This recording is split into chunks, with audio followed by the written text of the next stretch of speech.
नमस्कार दोस्तों, मैं कमल पाठक स्वागत करता हूं आपके अपने चैनल हीलमैन मेडिकल में। दोस्तों, आज हम इस वीडियो में बात करेंगे डायबिटीज मेलाइटस के बारे में, यानी शुगर के बारे में।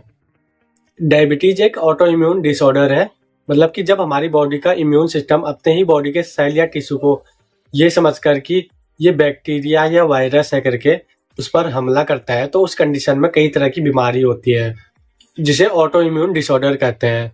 ऑटो इम्यून डिसऑर्डर में एक बीमारी आती है डायबिटीज मेलाइटस की।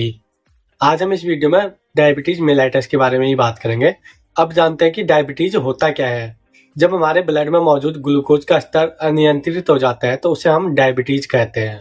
अब जानते हैं डायबिटीज होता कैसे है। हमारे शरीर में मौजूद पेनक्रियाज के बीटा सेल के द्वारा एक हार्मोन से रिलीज किया जाता है जिसे हम इंसुलिन कहते हैं। जब किसी कारण की वजह से हमारे पेनक्रियाज के बीटा सेल सही मात्रा में इंसुलिन का प्रोडक्शन नहीं कर पाते या फिर हमारी बॉडी के जो सेल होते हैं वो सही मात्रा में इंसुलिन का उपयोग नहीं कर पाते हैं, तो उस कंडीशन में डायबिटीज की प्रॉब्लम होने लगती है।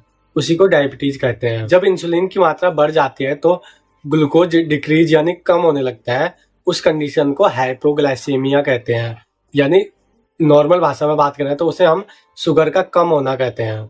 और वहीं जब इंसुलिन की मात्रा कम हो जाती है तो ग्लूकोज का स्तर इंक्रीज हो जाता है, मतलब बढ़ जाता है, जिसे हम हाइपरग्लाइसेमिया कहते हैं। और नॉर्मल भाषा में हम बात करें उसकी तो उसे हम शुगर का बढ़ जाना कहते हैं। अगर हम डायबिटीज मेलाइटस के टाइप्स की बात करें तो ये मेनली 2 टाइप के होते हैं, लेकिन इसके और भी कई सारे कंडीशन होती हैं।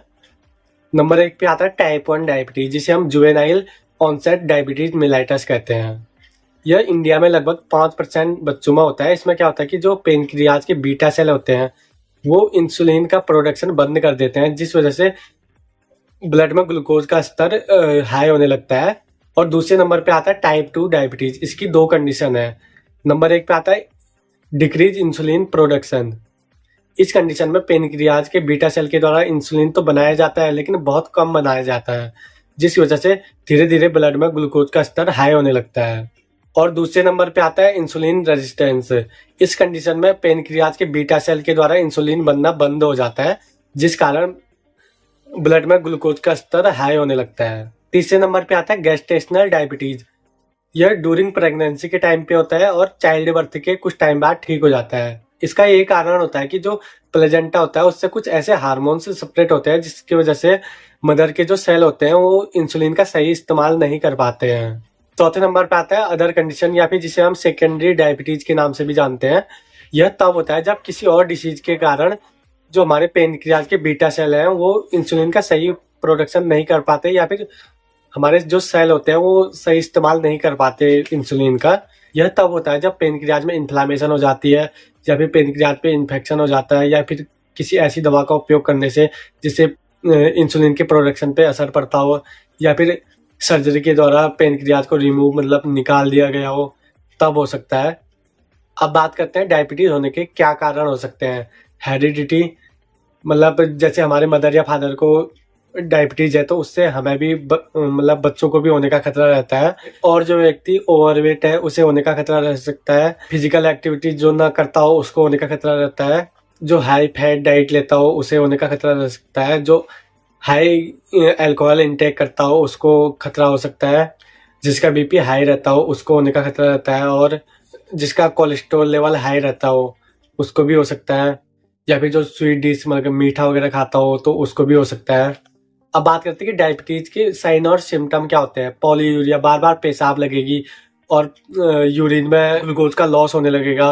डिहाइड्रेशन, पानी की कमी होने लगेगी। पॉलीडिप्सिया, बार बार प्यास लगेगी उसे। अगर यूरिन जाएगा बार बार तो फिर उसके बाद प्यास भी लगेगी, पानी की कमी हो जाएगी। और उस पेशेंट के प्रोटीन, फैट और कार्बोहाइड्रेट मेटाबॉलिज्म में इफेक्ट पड़ेगा। वेट लॉस होगा। पॉलीफेजिया, मतलब बार बार भूख लगेगी उसे। वीकनेस, कंफ्यूजन और इरिटेबिलिटी रहेगी उसे। डिजीनेस रहेगी।